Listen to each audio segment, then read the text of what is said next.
பிஸ்மில்லாஹிர்ரஹ்மானிர்ரஹீம். அனைவருக்கும் அஸ்ஸலாமு அலைக்கும் வரஹ்மத்துல்லாஹி வபரகாத்துஹு. எஸ்எல்ஐஎஸ் அகாடமி ஊடாக இந்த சேனல் ஊடாக சாதாரண ஓலவர் பரீட்சைக்கு கொடுக்கிற மாணவர்களுக்கான இஸ்லாம் பாடம் பாடத்தில் இருக்கின்ற முக்கியமான தலைப்புகள் கலந்துரையாடி வருகின்றோம். அந்த வகையிலே இன்று இந்த வீடியோவாக ஓலவர்ல மிச்ச கஷ்டமாக நினைக்கிற ஏராளம் நினைக்கிற நிறைய டவுட்ஸ் பாடம் ஜகாத். ஜகாத் இந்த பாடத்தில் வரக்கூடிய முக்கியமான விஷயங்கள் ஒவ்வொரு வீடியோக்கள்ல ஒவ்வொரு தலைப்பு பார்ப்போம். இந்த வீடியோவில் இன்னைக்கு ஜகாத்தின் ஊடாக கிடைக்கும் நன்மைகள் என்ன என்பதாக பார்ப்போம். முதலாவதாக ஜகாத் என்ற சொல் இஸ்லாமுடைய கடமைகள்ல மூணாவது கடமை தான் ஜகாத். இந்த ஜகாத் என்ற சொல் ஓலவர்ல கேட்கப்படுகிறது. ஜகாத் என்ற சொல்ற பொருள் என்ன? ஜகாத் என்ற பொருளோட அந்த அரபு சொல்ற பொருள் என்ன? தூய்மை, முன்னேற்றம், வளர்ச்சி. ஜகாத் என்ற சொல் தூய்மையை கொண்டு வரும். அது பயனுள்ளதாக இருக்கிறது. எப்படி தூய்மையா வருது? ஜகாத் முன்னேற்றம் என்ற ஒரு பொருள் இருக்கு, ஜகாத்ல வளர்ச்சி என்ற பொருள் இருக்கு. இந்த பொருள் மூணு பொருளும் பயன்பாடோடு சம்பந்தப்படும். இந்த பொருள் எல்லாம் இந்த பயன்களோட சம்பந்தப்படும். பயன்கள் பார்க்க நேரங்களுக்கு முதலாவதாக ஜகாத் சம்பந்தமாக பார்த்தோம்னு சொன்னால் உங்களுக்கு ஜகாத்ல நிறைய ஏரியாக்களுக்கு இருக்கு. ஜகாத்ல பார்க்க ஜகாத் சொல் விளக்கம் கேட்கு பொருள் என்ன. அதே நேரம் ஜகாத் நன்மைகள் கேட்கு. ஜகாத் நிசாப் சம்பந்தமாக கேள்வி கேட்கு. ஜகாத் யாருக்கு கொடுக்கணும் கேட்கு. ஜகாத் பெற தகுதி இல்லாதவர், யாரும் கொடுக்க இயலாதவங்க. அதே நேரம் ஜகாத் கூட்டாக கொடுக்கிற நேரம் ஜகாத் கிடைக்கிற நன்மைகள் என்ன? ஜகாத் சரியான ஜகாத் பயணிகள் கூட்டாக கொடுக்கப்படும். இந்த ஏரியாக்கள் அவங்களுக்கு கேள்விகள் நிறைய வரும். பார்ட் கேள்வி நிறைய வரும். நான் பார்ட் 2 சொல்லுவேன். அதனால இது இந்த வீடியோவாக ஜகாத்துல நன்மைகள் என்ன, ஜகாத்துல நன்மைகள் என்னன்றது பார்த்தோம்னா ஜகாத்தை வழங்குபவர், ஜகாத்தை பெறுபவர், ஜகாத் வழங்குவதன் மூலமாக சமூகம் பெறும் மூணு வகைகளாக கிடைக்கும். அவனுக்கு பொதுவாக ஜகாத்தின் நன்மைகள் 5 கொடுங்க என்று பொதுவாக ஒரு கேள்வி கேட்டால் எதையும் எழுதலாம். ஜகாத்தை வழங்குபவர் பெற்றுக்கொள்ளும் நன்மைகள் 3 குறிப்பிடுங்கன்னு கேட்டா இந்த ஜகாத் வழங்குபவர் பெறும் நன்மைகள் முதல். அதே நேரம் ஜகாத் பெறுபவர் நன்மைகள் மூலம் தனியே கேட்கலாம். அப்ப நான் தனியே பிரிச்சு பார்க்க போகணும். எப்படி கேள்வி கேட்டாலும் எழுதலாம். அப்ப ஜகாத்துல ஜகாத் சம்பந்தமாக அல்குர்ஆன் வசனங்கள் ஹதீஸ்களும் பாட்டுகள்ல கேட்கப்படலாம். ஜகாத்துல நன்மைகள் முதலாவது வழங்குபவர். ஜகாத்தை கொடுக்கிறவருக்கு நன்மை நிறைய. ஜகாத்தை கொடுக்கிறாராக இருந்தால் அவரோட உள்ள தூய்மையை பெறுவார். உள்ள தூய்மையை அடையபடி இப்போ ஒருத்தர் சல்லி இருக்கிறவர் அவருக்கு நிறைய உள்ளத்துல நிறைய தேவையில்லாத துருக்குணங்கள் இருக்கும். உதாரணமாக நிறைய சல்லிக்கிறவர் அடுத்தவர்களுக்கு கொடுக்கப்படாது. நாங்க சொல்லுவோம் பணத்தை ஒத்துழை கொடுக்காம வச்சுக்கொள்ற பண்பு ஒரு வீக்கு. அந்த உள்ள அப்படியே வரைக்கும் அவர் ஜகாத் கொடுக்கிற நேரம் அடுத்தவருக்கு கொடுக்கிறதுக்கு இன்பத்தோடு கொள்வார்.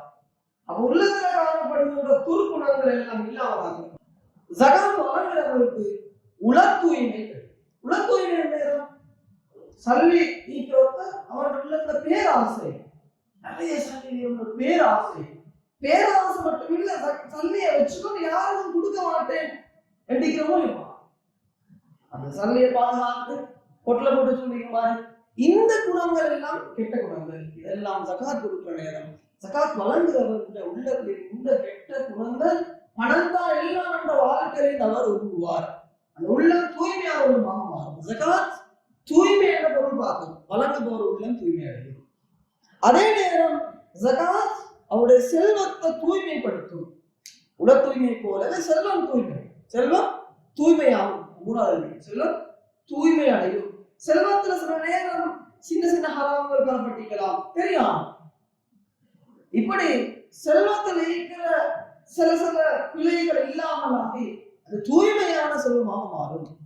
அதே நேரம் ஜகாத் வழங்குபவர் அவர் நன்றி உணர்வு அல்லாஹ் தஆலாவுக்கு நன்றியுடைய உடையவராவார். அல்லாஹ் தஆலா எவ்வளவு தந்திக்கிறான், அல்லாஹ்வுக்காக வேண்டி கொடுக்கிறேன் என்ற நன்றி உணர்வு அவர் உள்ளத்துல வரும். ஜகாத் வழங்குபவருடைய செல்வத்துல பரக்கத்து வரும். அல்லாஹ் தஆலா ஜகாத்தை கொடுங்க என்று கொடுக்கிறார், அல்லாஹ் தஆலா பரக்கத்து தருவான். அதே நேரம் ஜகாத்தை கொடுக்கும்போதாக பல மடங்கு நன்மைகள் அவருக்கு கிடைக்கும். அந்த நன்மைகளோட அவருக்கு சொர்க்கம் கிடைக்கும். இப்படி வழங்குபவர் பெற்றுக்கொள்கின்ற நன்மைகள் 5. ரைட்? நன்மையை வேறையாக சொர்க்கத்தை வேறையாக 6 இதற்கு போகும். அடுத்தது ஜகாத்தை பெறுபவர். ஜகாத்தை பெறுபவர், ஜகாத்தை பெற்றுக்கொள்பவர், இவருக்கு கிடைக்கும் நன்மைகள். முதலாவது உள தூய்மை. இவருக்கு உள தூய்மை. ஜகாத்தை பெறுபவருக்கு ஏழைதான். இந்த ஏழ்மையால சில பணம் படைச்சவங்களை பார்த்து ஒரு பொறாமை வரும், ஒரு பொறாமைப்படும். இந்த பொறாமைப்படம் இவளுக்கு அல்லாஹ் தாரான் இல்லை என்று சொல்லக்கூடிய ஒரு கோப உணர்வோடு சேர்த்து ஒரு கெட்ட எண்ணங்கள் வரலாம். ஜகாத் பெறுவதன் அவருடைய உள்ளம் தூய்மையாகும். ஜகாத் பெற்றுக்கொள்ள உள்ளம் தூய்மையாகும். அதே நேரம் சகோதரத்துவ உணர்வு, இது ரெண்டுக்கும் எழுதி ஜகாத்தை பெற்றுக்கொள்வதன் ஊடாக அந்த பணம் படைத்து சல்லிக்காரர்கள் அவங்களோட இவருக்கு நேரம் இந்த மனக்கசப்புகள் கோபங்கள் இவர் மட்டும் சொல்லி நிறைய தாராறில்லை என்ற ஒரு உணர்வோட வாழ்ந்திருப்பார். ஜகாத்தை பெறுற நேரம் இவருடைய வாழ்க்கையில வரக்கத்து வந்து இவருடைய வாழ்க்கையில் கஷ்டங்களை நீங்கிற நேரம் சகோதரத்துக்கு உணர்வு வரும், சமூகத்துக்கு இல்லைனா. அதே நேரம் அவருடைய வாழ்க்கையில வறுமை நீங்கும். முக்கியமான நன்மை பெறவர் நன்மை, அவருடைய வறுமை நீங்கும், அவருடைய கஷ்டம் நீங்கும். அவரை எந்த காரணத்துல அவர் கஷ்டப்படுறாரோ அந்த காரணம் இல்லாமல் ஆகி அவர் நல்ல நிலைமைக்கு வருவார், பொருளாதாரத்தில் ஒரு நல்ல நிலைமைக்கு வருவார். அதே நேரம் ஜகாத் கிடைக்காம ஏழ்மை என்று பெரும்பாவத்துக்கு கிடைச்சது. அவர் சில நேரம் களவு, கொள்ளை, விபச்சாரம், இது போன்ற இப்படி பெரும்பாவங்களை விட்டு செல்வார். ஜகாத் பெறுபவர் ஜகாத்தை பெற்றுக்கொள்வது ஊடாக பெரும்பாவங்கள் செய்யறதிலிருந்து பாதுகாக்கப்படுவார். இதெல்லாம் ஜகாத் பெறுபவர் நன்மைகள். அதே நேரம் ஜகாத்தை ஒன்றாக வழங்குற நேரம் சமூகத்தின் கிடைக்கும் சமூகம் பெறுகிற நன்மைகள். முதலாவது பொருளாதார ஏற்றத்தாழ்வு இல்லாமல் சமூகத்துல காணப்படுகின்ற பொருளாதார ஏற்றத்தாழ்வு, பணம் கூறியவர் ஏழை எளியவர்கள் ஏற்றத்தாழ்வு. ஜகாத்தை ஒழுங்கான முறையில உரிய முறையில ஜகாத்தை கொடுத்து வந்தா ஜகாத்ல ஏற்றத்தாழ்வு என்பது இல்லாமல் ஆகும். அதே நேரம் மட்டும்தான் பொருளாதார வளர்ச்சி. ஜகாத்தை ஒழுங்காக திட்டமிட்டு வழங்கினா ஜகாத் பொருள் மூலமாக சமூகத்துல பொருளாதாரம் என்பது வளர்ச்சி அடையும். ஏழ்மை இல்லாமல் ஜகாத்தின் ஊடாக சமூகத்தை காணப்படுகின்ற பொருளாதார பிரச்சனைகள் நீங்குது. அப்ப ஏழ்மை இல்லாமல் போகுது, பொருளாதாரம் வளர்ச்சி அடையும். அதே நேரம் பொருளாதார பிரச்சனைகள் பொருளாதார பிரச்சனைகளுக்கு பாதுகாப்பு, வேலையின்மை பிரச்சனைக்கும். அதே நேரம் ஏழ்மை காரணமாக வட்டி போன்ற பாவங்கள், இப்படி பொருளாதார ரீதியான பிரச்சனைகளுக்கு பாதுகாப்பு சமூகத்திற்கு வேலையின்மை அதுதான். அதே நேரம் சமூக தீங்குகள், சமூக பிரச்சனைகள், சமூக தீங்குகள், சமூகத்துல கொலை, கொள்ளை, விபச்சாரம் போன்ற சமூக சீரழிவுகள், சமூக பிரச்சனைகள் தவிர்க்கப்படும். பொருளாதார வளர்ச்சியடைய நேரம் சமூக பிரச்சனைகள் குறையும். பொருளாதார வீழ்ச்சியடைய நேரம் சமூக பிரச்சனைகள் தலை தூக்கும். அப்ப இதுல சமூக பொருளாதார ரீதியாக வளர்ச்சி அடைந்து சமூகத்துல பொருளாதார பிரச்சனைகள் நீ சமூக ரீதியான தீங்குகள் சமூக பாதுகாப்படைந்து பல நன்மைகள் சமூகத்திற்கு ஜகாத்தாக கிடைக்கும். இது ஜகாத்தாக கிடைக்கும். இப்படி ஜகாத் நன்மைகள் பொதுவாக கேட்டால் இதையும் விடலாம்.